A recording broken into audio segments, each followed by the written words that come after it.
dalam pembahasan akidah Ahlus Sunnah wal Jamaah, terutama yang berpaham dalam akidah mengikut Imam Al-Asy'ari dan Imam Al-Maturidi. Pembahasan yang ketiga yang selalu dikupas oleh para ulama kita adalah tentang persoalan sam'iyat, yaitu masalah-masalah yang kita hanya mendengar, tapi kita melihatnya, menyaksikannya, mengalaminya belum. Kita pasti akan menyaksikannya, kita pasti akan mengalaminya pada tahap-tahap berikutnya, pada alam-alam berikutnya, Bapak Ibu. Maka dalam persoalan sam'iyat ini dituntut seorang mukmin betul-betul yakin semantap-mantapnya. Jangan lagi ada keraguan. Di antara masalah yang akan kita bahas pagi hari ini adalah tentang keberadaan al-haud, yaitu telaga, tempat yang akan nanti kita minum, sungai yang akan kita minum. Panjangnya sama, lebarnya sama, luasnya antara Mekah dan Madinah, seperti itulah luasnya. Seluruh umat Nabi Muhammad akan diizinkan untuk meminum al-haud tersebut, terutama yang memiliki keimanan. Sementara yang tak ada iman tak bisa. Nah, maka itu Bapak Ibu, kita harus yakin tentang ini. Rasulullah memiliki dua al-haud, dua telaga. Pertama haudon, telaga. Nah, yang kedua telaga al-Kautsar. Itu yang diingatkan Allah dalam Al-Quran surah Al-Kautsar. Inna a'tayna kal kautsar fasholli li rabbika wanhar. Sesungguhnya kami telah memberikan kepadamu nikmat yang banyak, selalu diartikan orang.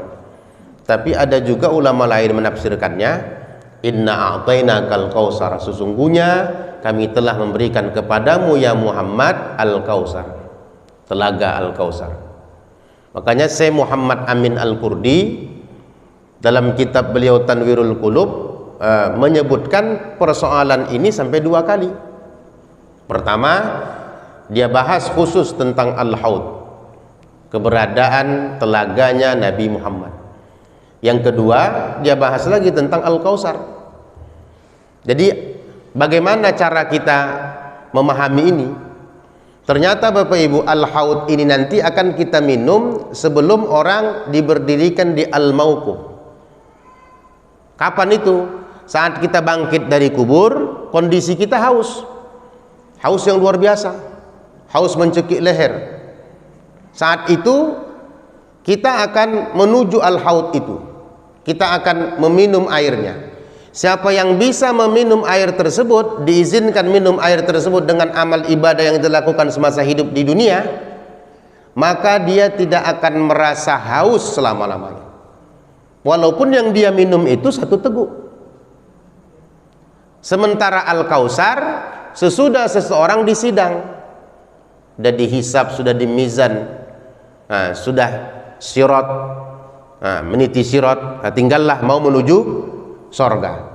Baru jumpa nanti al-Kautsar. Mereka minum air telaga al-Kautsar tersebut. Kenapa kita penting sekali untuk meminum al-haudon ini? Sebagai bekal, sebagai tameng, agar seorang mukmin tidak merasa kehausan nanti di padang mahsyar. Karena kita Bapak Ibu diberdirikan di padang mahsyar itu lama. Berapa lama? Dalam kitab-kitab yang saya baca ada dua pendapat. Satu pendapat mengatakan 25.000 tahun, pendapat lain yang menyebutkan 50.000 tahun. Jadi lama. Matahari sejengkal. Ada yang menyebutkan 1 mil, lebih kurang 2 kilo matahari tersebut.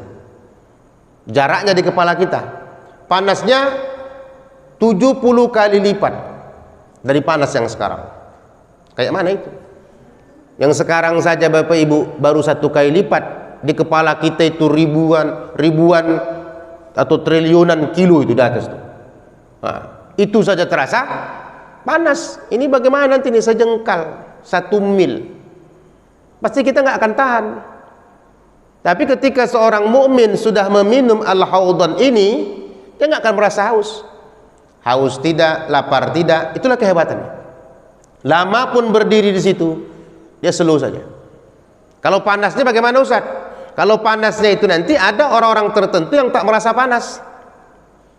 Nah, makanya kan ada hadis yang selalu dibahas sama guru-guru kita. Sab'atu yuzillahumullah fi yaumin la zilla illa zillu. 7 golongan orang yang dapat naungan, tak merasa panas nanti di padang mahsyar. Termasuk imam yang adil dan seterusnya, Bapak Ibu. Kalau dia termasuk kelompok orang-orang yang beramal sejak sekarang agar dia nanti mendapatkan naungan, insya Allah dia akan selamat. Begitu juga kita pun kalau kita beramal semenjak sekarang nih Bapak Ibu, agar kita nanti bisa meminum al-haudon itu, telaga tersebut, dan dikasih izin, tidak ditolak, tidak dihalangi, malahan dipersilakan oleh malaikat untuk meminumnya Bapak Ibu, pasti kita nggak akan merasa haus, merasa lapar nanti di padang mahsyar. Jadi yang perlu kita ingat tadi, kita harus yakin ini berdasarkan hadis marfu yang bersumber dari Imam Tirmizi, inna likulli nabiyyin haudon, sesungguhnya bagi setiap nabi itu ada telaga, wa innahum yatabahawna, dan mereka para nabi sangat bangga dengan telaga itu, ayyuhum aksaru, siapa di antara mereka yang punya telaga, waridatan, paling banyak orang yang datang ke situ meminumnya, wa ana arju an akuna aksaruhum waridatan, dan saya, kata Rasulullah, berharap telaga kula yang paling banyak nanti diminum. Karena kita kan tahu umat Muhammad ini kan umat yang terakhir.